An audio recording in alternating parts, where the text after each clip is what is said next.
अस्सलाम वालेकुम की हाल है जी दोस्तों भाईओ। आ देख लो जी लाहौर मिले के सामने असी खड़े हैं जी। असी ट्रैक्टर लैके 85 इन्हें फ्रंट से असैम्बली लवानी सी शेवल की। तो भाई को इतने स्टीयरिंग कवर गेयर लीवर वगैरह तो सारे बना रहे हैं। तो भाई को बाकी मालूमात पूछते हैं। भाई की आती फीस वगैरह वा? मैट भी लगवाना है भाई को, पैडल चालू है, चमड़े वाला पैडल स्टीयरिंग कमल काम का 1300 रुपया मुझे। सही सही। कवर लवा के थले मैट लवा के पैडल लवा के ते किन्ने क तुसीं ट्रैक्टर नूं डेली ला लेंदे हो? तुहाडा रोजगार ठीक आ? जो वाही रुलदी है, कभी लग जाता 10-12 भी लग जाता है, कभी 5-6 लग जाता है, कभी नहीं भी लग जाता है। शुक्र अलहमदुलिल्लाह हम ठीक है। ते अजकल ते मतलब काम थोड़ा नहीं हैगा मिलत दा भी? लगता प्लांट बन जाएगा, ट्रैक्टर बाहर नहीं निकलते।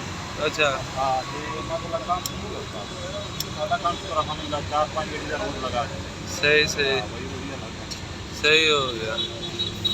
तो दोस्तों तुहानूं दिखाने आ क्या भाई बनाई जाते तुहानूं दिखाने। बाकी फाइनल जिद्दां हुंदा वा फाइनल लुक आंदी है ना, तुहाडे नाल भी शेयर करांगे। ये मिलत दे सामने आ भाई लाहौर शेखपुरा रोड ते।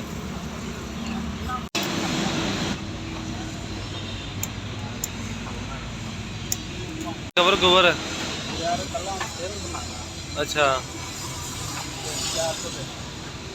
400 रुपया। गेयर लीवर भी सही सही। तो ट्रैक्टर में की करवाना है?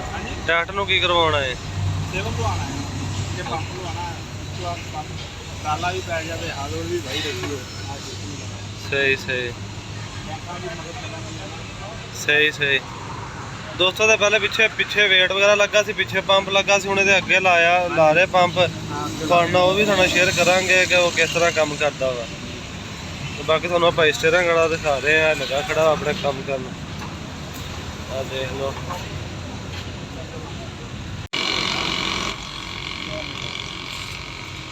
दोस्तों, साडे चैनल में सबसक्राइब करियो, वीडियो में लाइक करियो, दुआओं में याद रखियो। इस नाल तुहाडे बच्चों दा इजाजत रब रखना।